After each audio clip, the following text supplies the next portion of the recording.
Hello, welcome to everyone watching today live on Prove All Things. You would be watching on maybe Twitter, Facebook, YouTube, or on our website. We thank you for joining us. This is a pre-recorded program, so we will not be able to put your comments up today, but we do welcome you to comment. I'm joined with co-host Mike James. How you doing, Mike? Hey, Jeff, doing very well. You sound a little bit better today, so I guess you're on the mend. Yes, yes, I am. Really, I've not been very sick at all. I mean, I tested positive for COVID. Had a lot of COVID in my nose. I can't, I can tell that because of sneezing and stuff, and I don't have any smell, which is kind of weird. But I've been told by people who went through this that the smell does come back. But other than that, I feel perfectly fine. Just the worst thing is being stuck in this bedroom and isolating from the family, isolating from the rest of the world, just keeping everybody else safe best I can.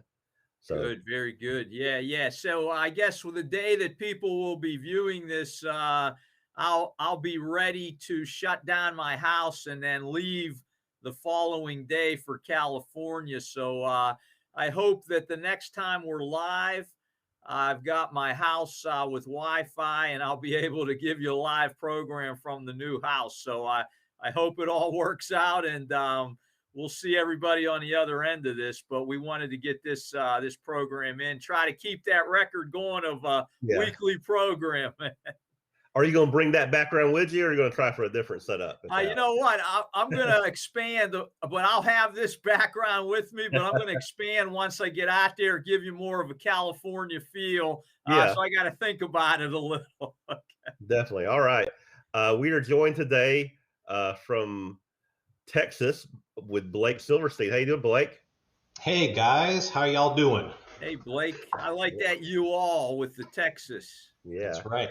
When I went out yesterday, I checked the mail, and I still have no shirt. There was nothing there, no Prove All Things shirt. So yeah, that's what's up with that, Jeff? That's up to me. I got to get those shirts made and out to everyone.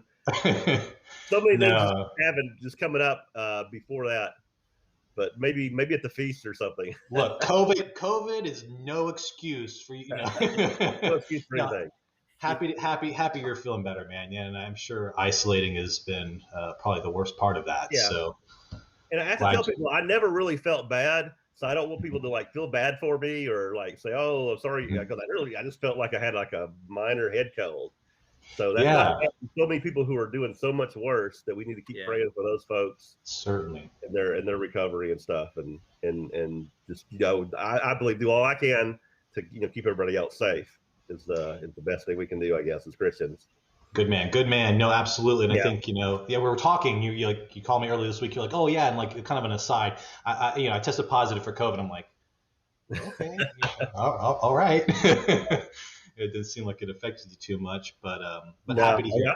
I'm very glad because, it could have went a different way. So definitely I praise God for all that, that God is looking out for me. Mm-hmm. Well, so happy to be back on the show. Happy, before I get started, just both you guys, man, I'd have to acknowledge the snot out of both of you for putting this together, keeping it going, right? You got Mike here who's moving literally. I don't know if there's any further you can move in the continental United States, right? From where you are. And you got you with COVID.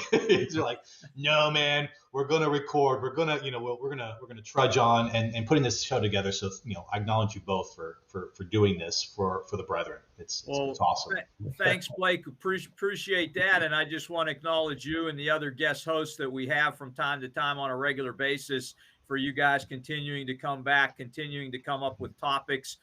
We can't do it without you. It's a team effort. And I just want to put that out there to the Church of God folks who are listening, that it's a team effort, regardless of organization, regardless of church affiliation. We're all in this together, and we can't lose sight of that. Yeah, that's right. Yeah, you've had kind of a cross Church of God kind of, a lot of different people from different organizations. It's not just Church of God. You're not just getting folks from inside Church of God International, right? So that's and we're going to expand on that a little more as we move into the future too. Jeff and I have discussed that. Yeah, it definitely helps because to come up with a show every week, you got to have some help. Anything a lot of that. Yeah, We appreciate it. certainly. And I'm hopefully today, won't be my last appearance on your show. I think I'm gonna be swinging for the fences a little bit. I think it's in the vein of prove all things. Let's just jump into it, right? Okay, yeah, go ahead. I want us to discuss the science. People throwing around phrases like, well, the science is settled, or follow the science, or believe the science, like capital T, capital S, the science, right? And as Ben Shapiro kind of quips and chuckles, the science, and it's look, it's a field of study, it's a way of examining things, and so what I want us to discuss today is 10 different statements or 10 different beliefs in the scientific community that are maybe kind of questionable. Let's prove those things. Let's look at them. These are kind of dogmatic statements that I would like for us to go through, and I will basically go back through them. Might be able to have time to go through each one of them. Want to kind of see what you guys think, and really. I don't know if you guys want to say anything just to that about what's going on with science right now. You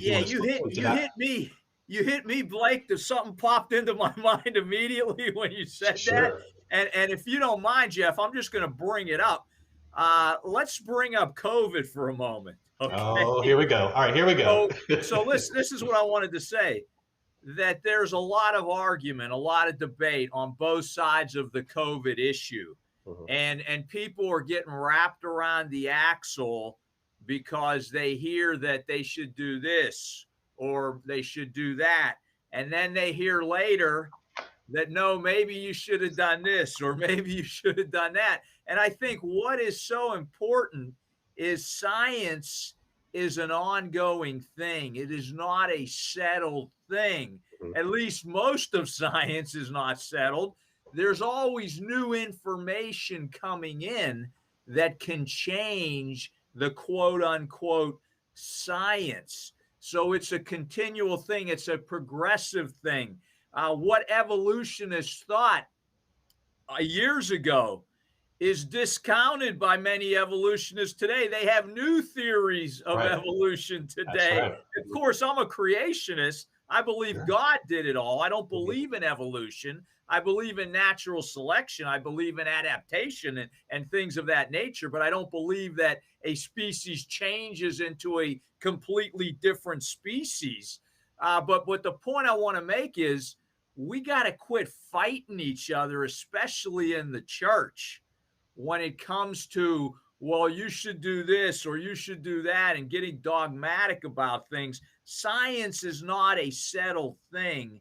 It's a continual process where new information is brought in and reevaluated and then looked at again. So that's all I wanted to say to start things off. Yeah, well, I definitely want to say that I've kind of lived that this past week because the best, and again, science is like the guidance when I went to Disney was, hey, if you're vaccinated, you can go down, you can interact with a lot of people, and like, all right, I was living it up like it was 2019. I was getting into the things. There's people everywhere, and then like after during that week, they're like, oh, we found out that there are some breakthrough cases with the Delta variant, and that they're mild, and I guess mine's been mild, but they can spread it to other people.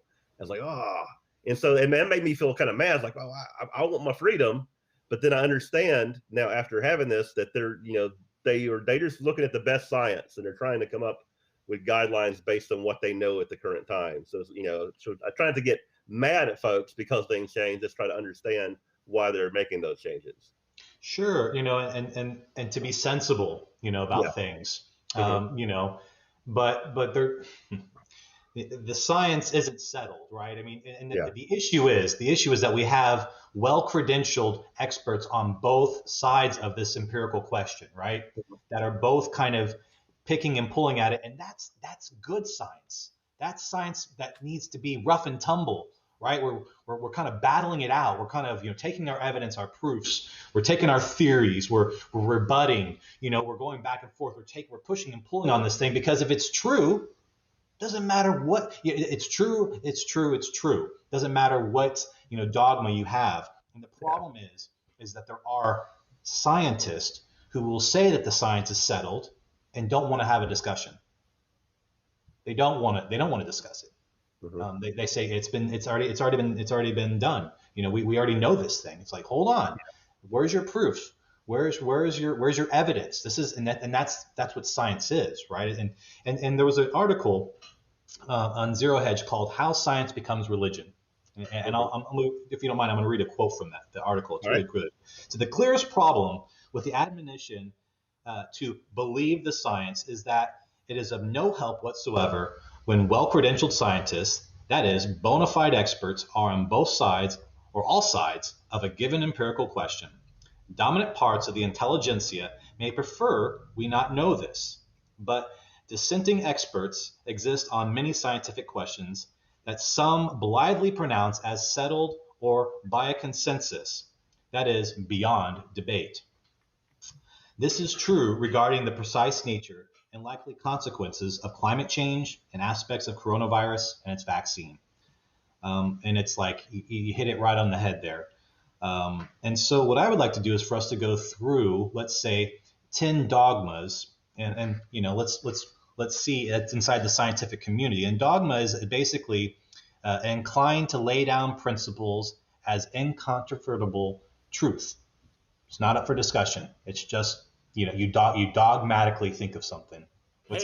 Hey, Blake, if I could, for those listening to this show today, I want you to think about these things also in relation to church beliefs or dogmas. Yes. Like there are things we believe within the Church of God International: keeping the Sabbath, keeping the holy days, the law still matters. And then there are other things that the church does not have as dogma, but most in the church believe, but we can't necessarily prove them from the Bible. A couple examples would be some in the church believe in a young earth. Some in the church believe in the gap theory or an old earth, okay? And again, those things can't be proven from the Bible. There, you can speculate, but based on the Bible. But I think that people need to listen from that perspective also, because one of the major problems I see in the church is the fighting, the infighting that goes on holy day issues, on calendar issues, on law issues. And there are many things we cannot prove dogmatically. Amen. So we need to put that to the side and concern ourselves with getting salvation and getting that gospel of the kingdom out. Let's go with what we know is dogma: Sabbath, holy days, law, things of that nature, no doubt. But the stuff that is, like you're saying, you can't prove it. We need to quit fighting about that stuff. It's tearing us apart. We need to be together. But go ahead. I'm sorry. Certainly. I have a comment though based on Mike's. That's kind of I like so in church, like what a lot of people do, like say I believe in an old earth. Well, what I can do is I can go and say, well, I believe in an old earth, so I'm going to look in the Bible for everything that supports that. Yeah. And ignore anything that contradicts that. Right.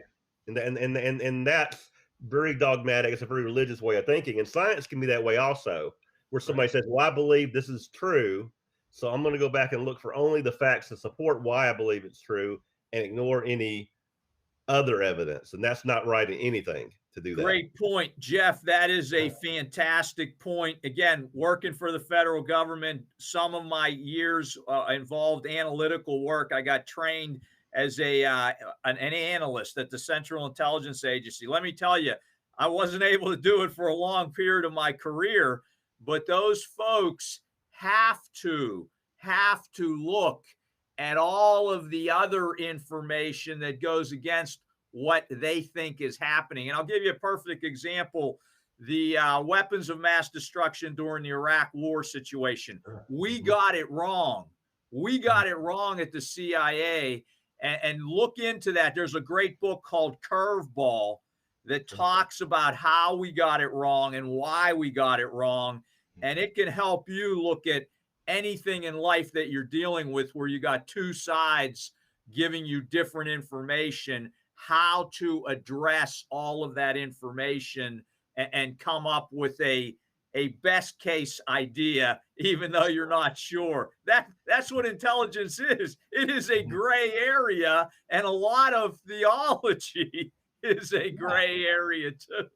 It is. No, and I think that I'm really happy you guys brought this up in the relation to our beliefs, because you're right.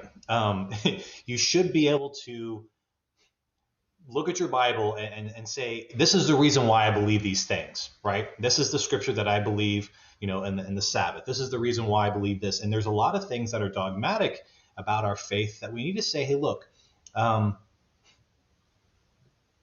don't know, but it occurs to me, or how I understand it, are these things, right? But that's not how people say it. They say, this is the way it is. And if you don't believe this way, you don't have the Holy Spirit, or you're not going to be in the kingdom, right? You've heard this one before. And it's like, hey, look, I don't know about all that. And Ron said a great thing about this. He said, look, the biggest problem facing the church is our inability to disagree peaceably.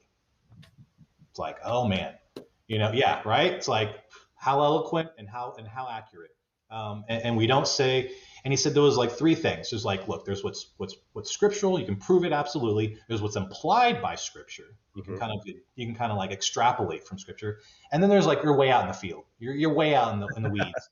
It's speculative, it's conjecture. And hey, all three are fine as long as you hang the label on what you're talking about. Hey, look, I'm just speculating here. I'm just, this is, and that's the problem, is that people don't hang the proper labels on what they're saying. And that's how dogma, starts to creep into the church, and you start to have splits and all this. But anyways, so let me go through all these 10 different, statements. These 10 statements were actually brought up in, I've never had an original idea in my life. Okay. All this stuff is from someone else. Okay. Blake's never had an original. Under the sun. That's right. This is all from Dr. Rupert Sheldrake, and he wrote a book called Science Set Free. He's not a quack. He's, went to Cambridge, very smart guy. And he started to notice all these things in his science. He's a physicist, and he saw all these things that are like laws, capital L laws, right? And he said, these 10 things, as you start to look at them deeper and deeper and examine them, they start to kind of fall apart. And these are 10 things that I will say that every single scientist believes dogmatically. In other words, unquestionably. They just don't question it. It's just the way it is. The first one is, and I'll form them in a phrase of a question, is nature mechanical? The idea that everything in the world is like a lumbering robot. It's just reacting. Like one thing happened in the very beginning, and now everything is just constantly reacting mechanically. That's it. Mm-hmm. Number two, is the total mass and the amount of energy always the same in the universe? This is the law of the conservation of energy, right? Where that every bit of energy, every bit of matter that has ever existed and will ever exist is here in the universe right now. Number three, are the laws of nature fixed? They have these things called universal constants in physics. Do they stay the same no matter what? Number four, is matter unconscious? Including ourselves, right? We're matter. We're unconscious, as they would like us to be, possibly, right? Number five, is nature purposeless? In other words, is there are we just constantly evolving and that's it? That there's no real rhyme or reason to it? Mm-hmm. Number six, and then I'll go back through these one at a time, right? Mm-hmm. Number six, is all biological inheritance material? In other words, is all your developmental progress dependent upon what's in your genes? Not your blue genes, Skip. I know he'll be watching this. The genes of your, GENES genes. Is it material? And seven, are memories stored as material traces? Somehow everything you remember, everything that that you call to remembrance is just in your brain. That's what they believe. And that's anyways, we could, it's modified nerve endings, it's phosphorylated proteins. There's, all these, but it's all in the brain. That's all there is. Number 7, are memories stored? I'm sorry. Number 8, are minds confined to the brain? Everything that you experience is only inside of your head. And number 9, are psychic phenomena illusory? Like telepathy or having, your thoughts and your intentions don't have an effect from afar, from a distance on something that is just inside your head and it's just, illusory. Prayer, right? Doesn't. Anyways, well, I'll go through and disprove these. But Okay. Number 10 is mechanistic medicine the only kind of medicine that really works?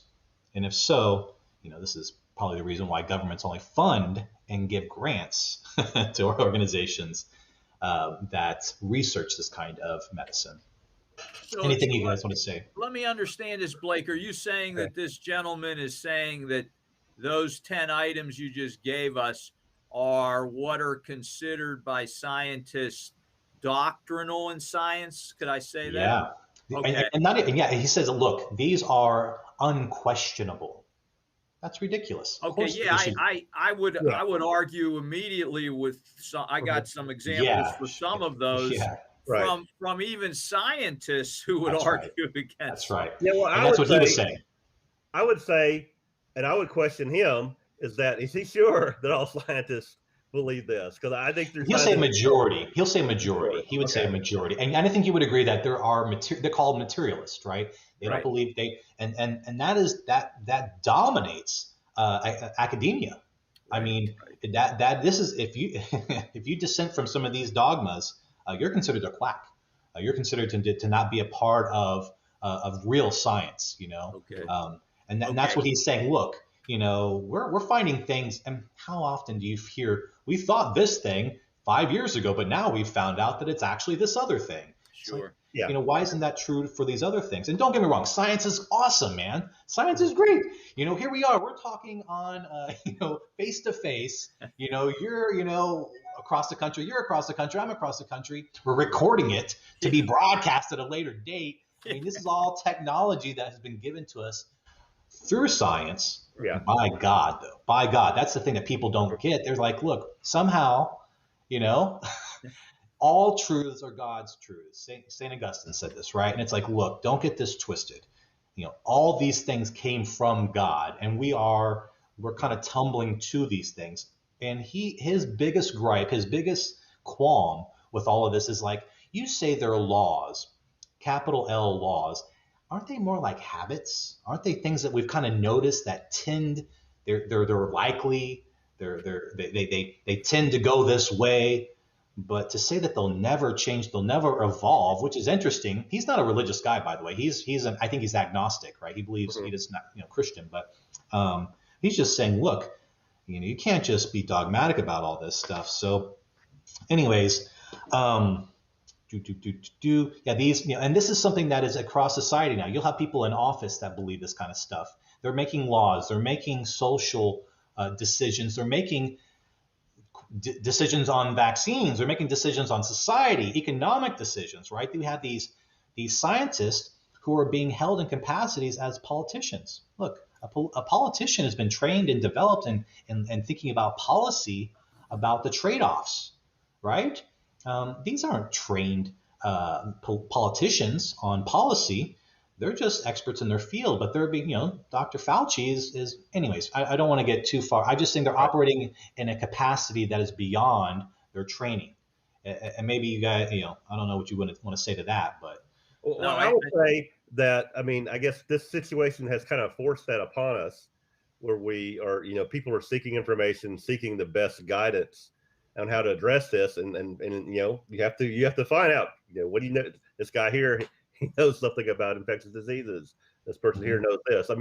There's certain things like, from a political, social thing make no sense. Like, for example, and the CDC has put this moratorium on on people being evicted. Yes, because sir. Yeah. of this. And so again, they're doing it because they say, yeah, there's a virus out there. We want people to are safe, but they do that without looking at how does this affect the people who are landlords? How does this affect the economy? Yeah. There's so many things that affects. How does it affect people saying, "Oh, I don't have to pay rent, Great I don't have to go to example. work," or whatever? There's all kinds of things that are in this decision that's being made by scientists that maybe should have had more thought put into it. Great example. Great example. All right. So, and so he's like, look, these people are the types of people who say, I don't believe in God, I believe the science, and that's kind of the dogmatic portion of all of this, and so, and it's kind of interesting to me because people that know science basically got its start from religious organizations and institutions. You know, that the Catholic Church commissioned a lot of the research that has given science its foundation. I mean, you have early Greek ideas, and that might be considered to be really the genesis of science in some ways. But a lot of the developmental things that took place in the 19th century were from Catholic organizations commissioning schools, universities, hospitals, right? And a famous historian of science, Pierre Duhem, credited medieval Catholic mathematicians and philosophers such as John Bourdain, and you got Nicole Oersman and Roger Bacon as the founders of modern science. These are Catholics, right? These are people who believe in God. And what I was thinking about is like, look, God's way of life that we find in the Bible creates a rhythm to life, right? Creates a way of life that works, that if you follow it, your life will work. And there's this thing about the Sabbath, there's things about the holy days, there's all these things about this rhythm of life that creates consistency, that creates stability, creates workability, and it gives you enough time and safety to sit down and to look through your telescope, look through your microscope, and to notice something. And that's what science is, right? At this date and this time, I looked at this thing and I noticed it did this thing over and over again, and I can replicate that, and I can prove that. Only through following God's laws and His system have we been given enough time and peace to sit down and develop science, is my postulation. And what do you guys think about that? Well, I'm going to say, like our show, the scientific method really is prove all things, hold fast to things that are true, right? In other words, things are testable and they're also repeatable. Like if something is, say, hey, I believe this happens, then other people should be able to repeat that and test it and say, okay, yeah, we did it. And some other people, yeah, we did it. So this is testable. And just like good doctrine is testable, just based upon that biblical belief is how science, I think, was born through that, being able to be critical and thinking and looking for evidence. Yeah, exactly. I think God wants that from us. God doesn't just give us salvation. God doesn't make it easy for us. There's work to be done in trying to figure this all out, in coming out of false religion, in coming out of churches that you feel are not sticking to the biblical standard. Choices, decisions, free will is in play. And that has a lot to do with science, because you're making decisions, you're discovering things. And that's so true in the discoveries that I had in coming to the beliefs that I have today. It was hard work to get where I'm at today. And science, if you're doing it right, is hard work. And here's the thing I think scientists need to understand. There's always a question. There's always more questions that come once you reach a certain level. Then you have further questions to take you to that next level. Certainly. No, and this is how atheists come to God, by the way. They go, look, man, this is the oldest book. This is the oldest story we've been telling. And there are axiomatic ideas in here that are true no matter what society you say them in. No matter what language they're uttered in, they are true. right? And they work no matter what. And it's like, this is what Jordan Peterson says. Look, it's been he's like, I read through the Bible and I go, look, I can't disprove this thing, right? That is, sit down and try to write something that is axiomatically true no matter what. It's almost impossible, right? And he said, in this time of moral relativism today, I think that when you go to the Bible and you see the truths that are evident there about morality and how if you follow morality, life becomes so much easier and better for you. If you're not following morality, there's going to be issues. You can't escape that. That's a truth that you cannot deny. Nope. Yeah. Well, because we don't hear about the people that don't. Here's the thing: when we talk about science and these things scientists stick to, there's a reason why that psychiatrists or psychiatric people aren't treating people who have the gender dysphoria correctly, right? Because instead of just basing things on science, science tells us we have a male and female through scientific and all kind of discovery have different traits that are it's a binary thing, and yet here's a mental disorder that we have decided not to treat from a scientific point of view, right?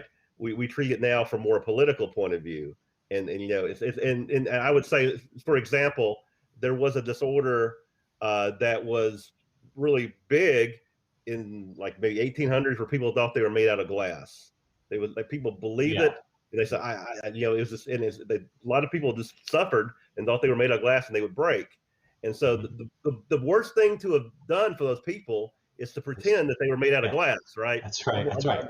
You like your glass, no, that's not a way to help them. You have to get them past this mental issue and stuff. Yeah. And so science in that regard is no longer helping these people who are having this problem. Is going to a point of just not helping and making the problem worse and expanding the problem. Yeah, guys, I'm writing a booklet on gender dysphoria right now. Hopefully it'll come out in the next year and we'll get it into the international news. But what Jeff just said about what science is saying, I mean, world-renowned psychiatrists who've done the research, who've worked with children who have gender dysphoria and have solved it for over 80% of some of these kids that come to this, some of these psychiatrists have been solved of the problem through normal psychological counseling, etc. Sure. And what's happening today is you've got psychiatrists on the other side of the equation who are pushing this agenda that whatever you feel, that's what you are, because they don't believe there's a God. They don't believe there's any morality about this. That's right.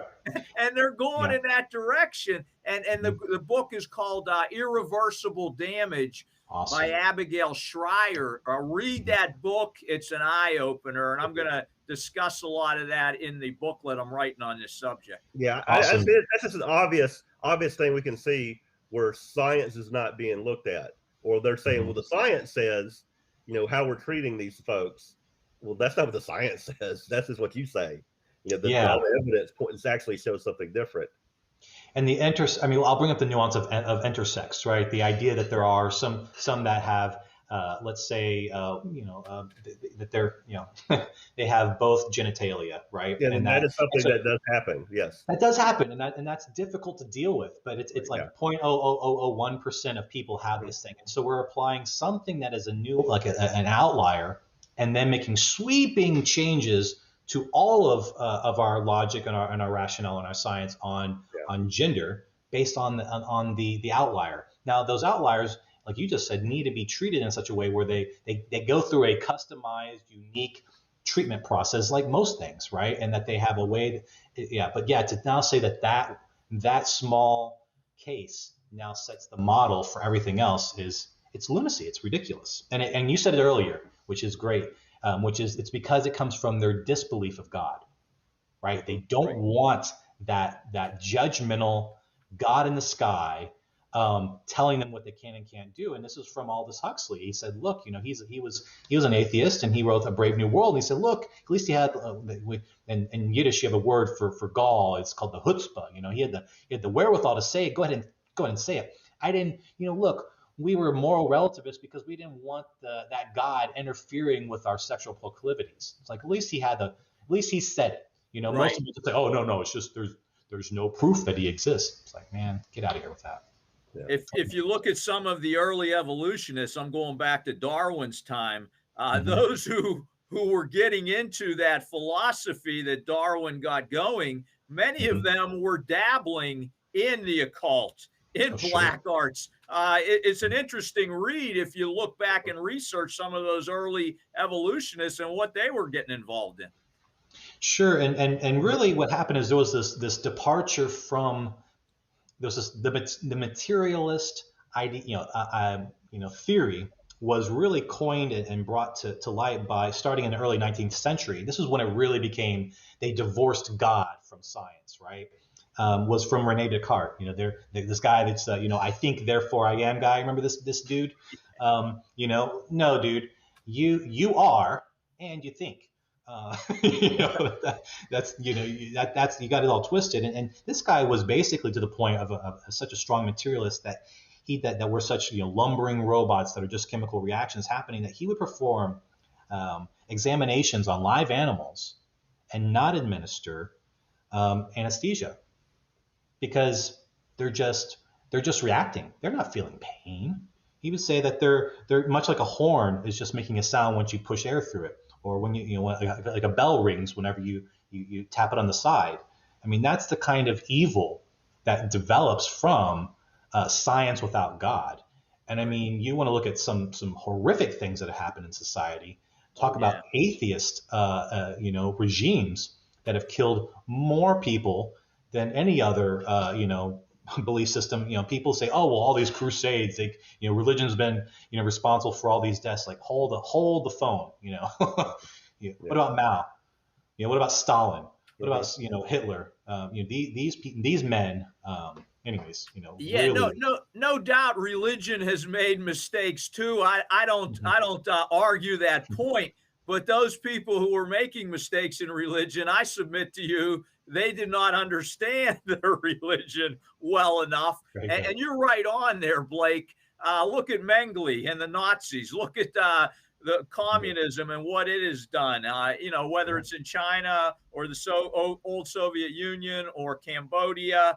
Again, just ridiculous atrocities that were done by people who didn't have God in the picture and were operating from a completely scientific mindset. Everything's materialistic. It's all natural. We can do whatever we want.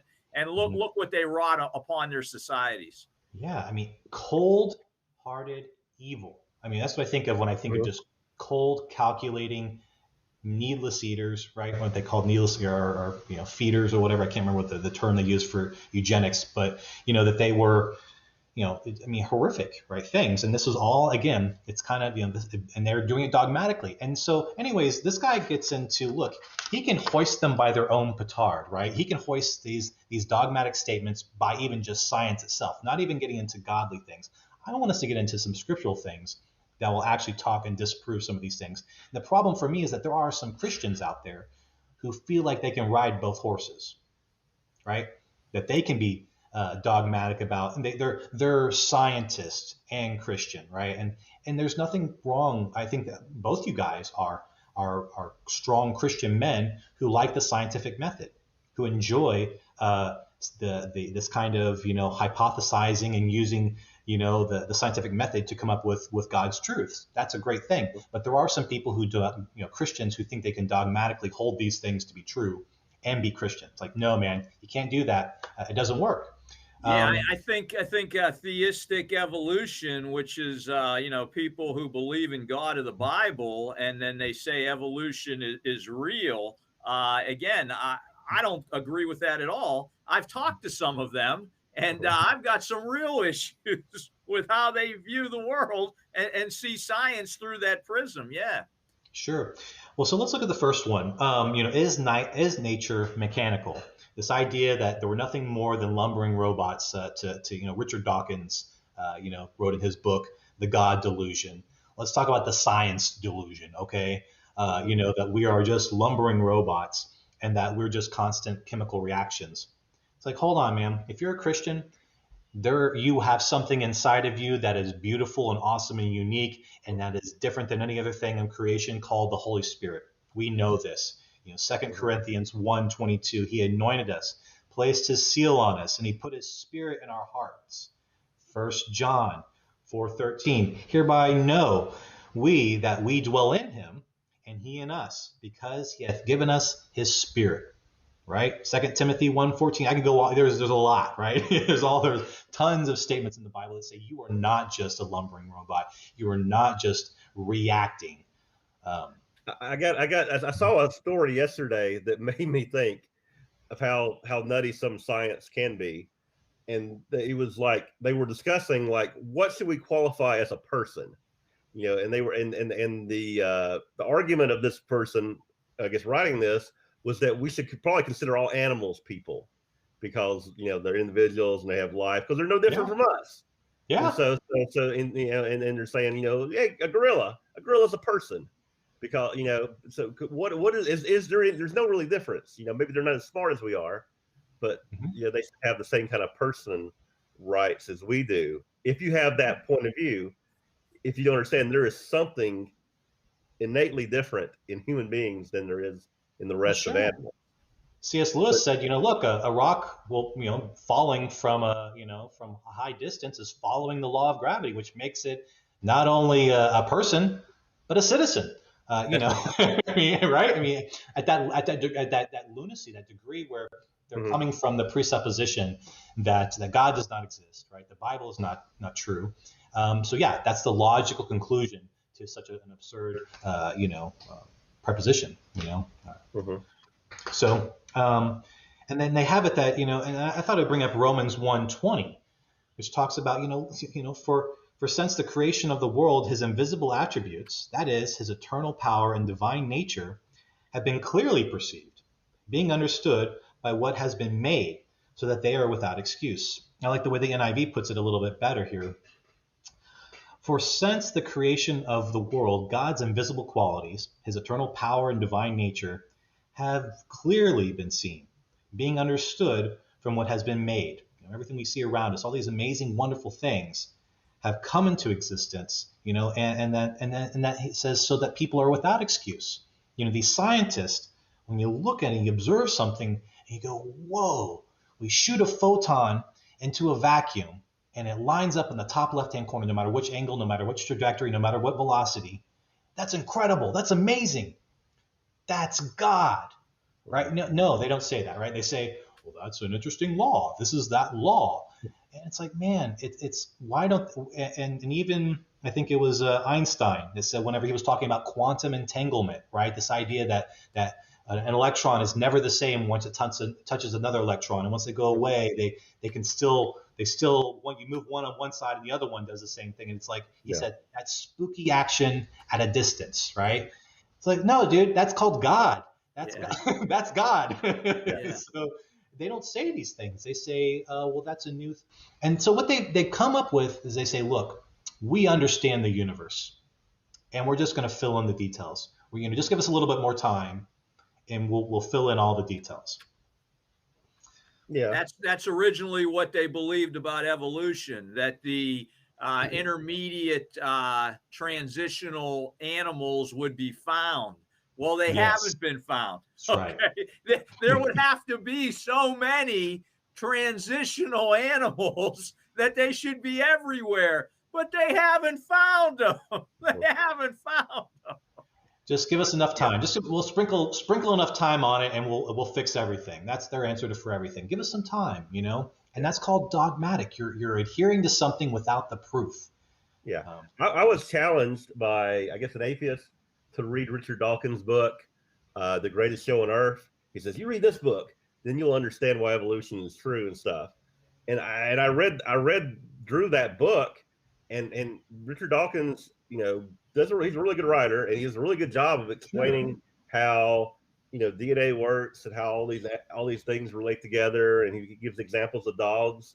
But like I kept reading all those examples of how amazing it was. I was like, every one of the things he's talking about is a proof for God. Yeah. And he's like proofs for God, except that he's concluding something else. And I was like, I don't understand. This whole book has all these proofs for God in it, and yet it goes past the author who wrote it. But the Bible has answers for what you're describing right now, Jeff. It's like not something that's ridiculous or crazy. I mean, the Bible speaks directly to that.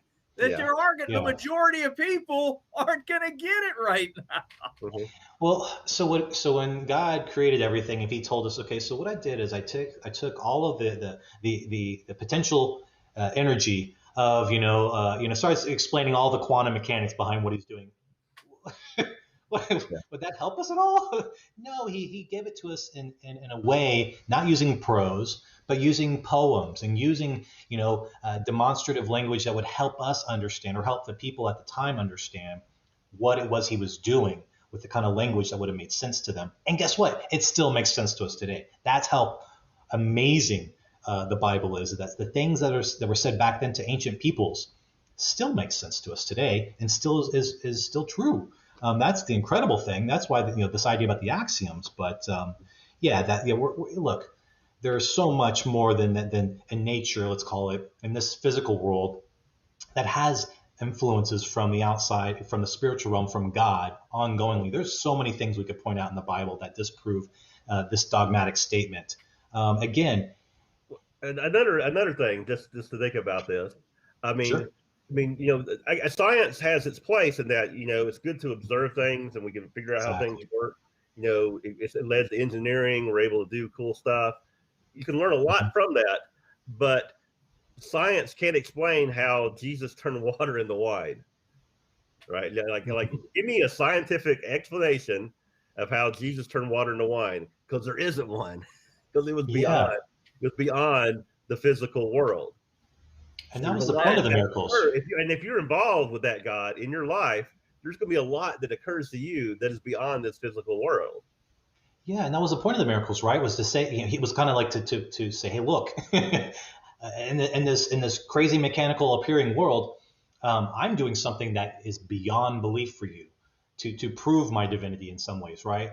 And it wasn't that he necessarily had to prove his divinity; he wanted to prove his divinity, right? There was a lot of this idea about healing, all these miracles he was doing to really bring in the waiting for the 3 days, because of knowing that the Jews would wait for 3 days to pronounce someone dead, then to be raised from the grave, right? To make sure that you have no logical explanation for what's going on here, that it must be from God beyond this physical world.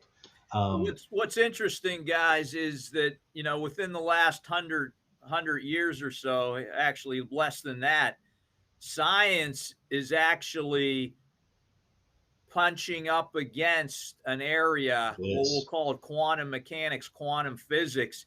It's reaching into this area of science that is not logical, does not make sense from a natural perspective, but it is nature. And that's what's causing debate among scientists. At least initially, they weren't believing in that realm that they were discovering. But through the last 70, 80 years, they've done the experimentation to prove that there's this area of science that's like what you're reading about in the Bible, other dimensions, a spiritual realm. You can't deny that possibility in science today.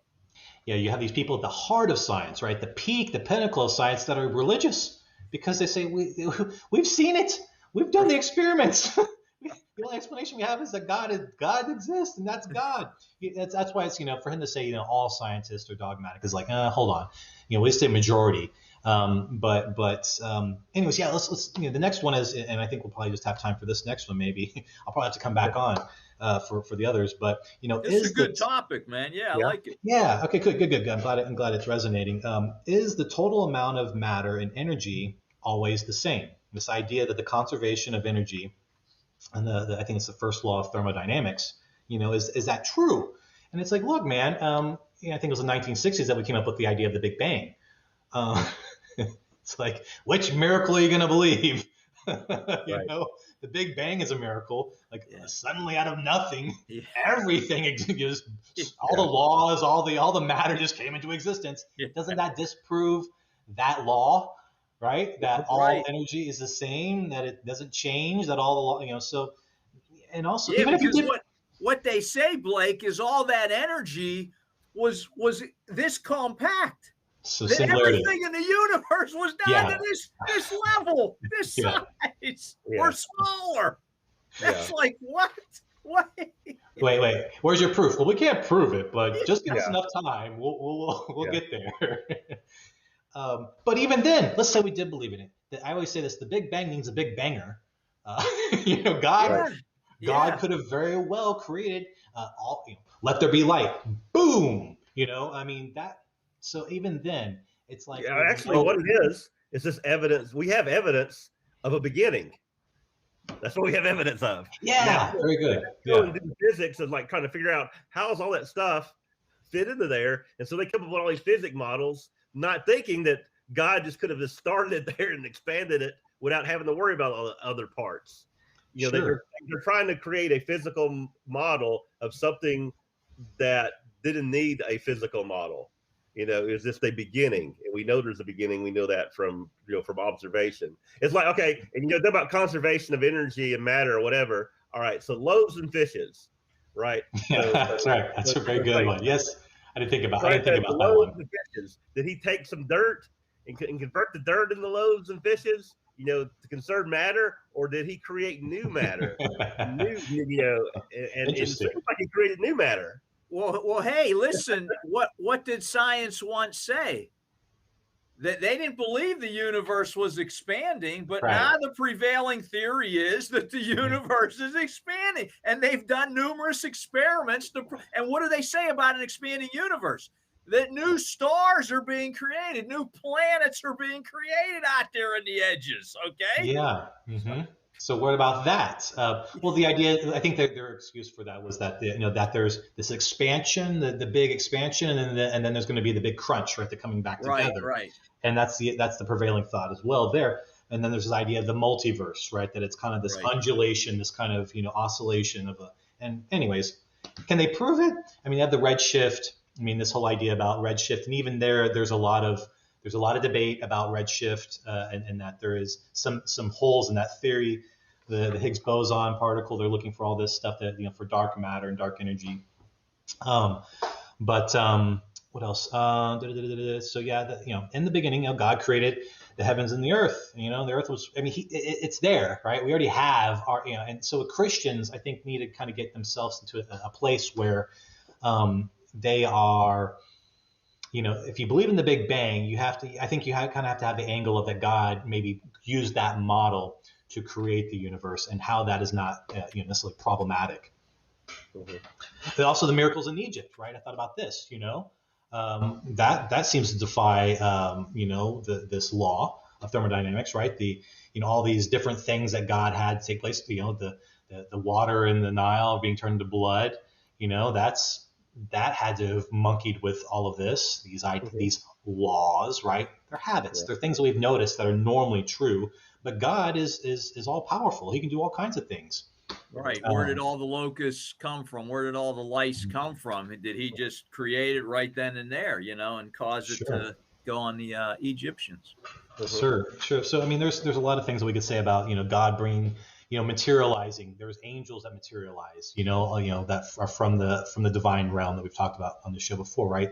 How does that gel with these laws? Does that supersede these things? And I think that God has a way that He's created things that work very well, and He can, God gets what God wants. You know what I mean? He's all powerful, and He can, kind of come in and phase out. And I think He's outside of time.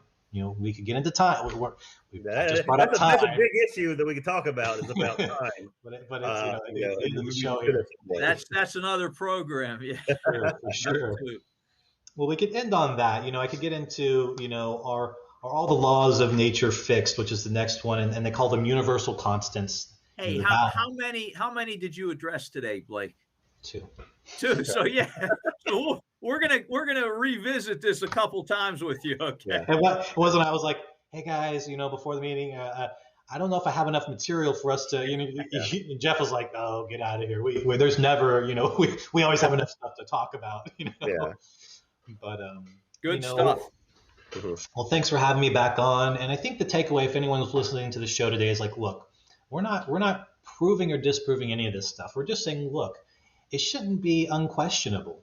You should be able to question it. And the same thing, and I love that you brought this up, Mike, that you should say the same thing about your belief in God and the Bible. You should be able to prove all these things. You should be able to go and say, I believe these things because of this scripture.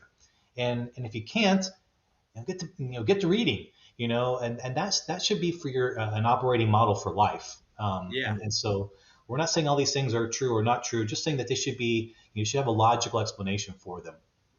Right on.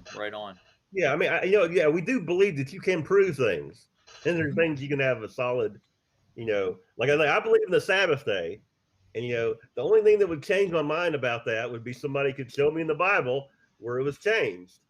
Right. That's not there. Exactly.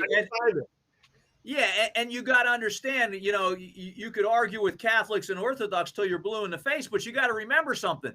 They don't use the Bible as their only source of revelation or information. They make holy tradition and what the church fathers have said equal to the Bible. So that's why there are these differences. Yeah.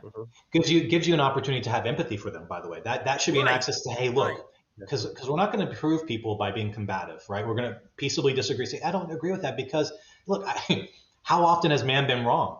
How often has and been in error, rationally that they did, it wasn't their fault. Maybe let's give them the benefit of the doubt. Exactly, because I was once a Greek Orthodox Christian, and so what I did, Blake, I wrote a book called "Why We Don't Pray to Mary and the Saints" to try to impact Catholics and Orthodox, because it's going to tell you why I changed my view. When you read the Bible, it doesn't say anything about Mary and the saints like the Orthodox and the Catholics teach today. So there's a problem there, at least for me. Yeah, at least for me too. Yeah, certainly. Went to Mass. And Well, thank you, Blake, for joining us today. That's very, very good discussion. And we're going to have you back to discuss this some more. So we'll thank everybody watching. Again, this is pre-recorded, so definitely send us your comments. I'll put that up there. If you want to email your comments to Mike or emailing to me, I don't think I still have Blake's information, but what is your information, Blake, if anyone wants to contact you?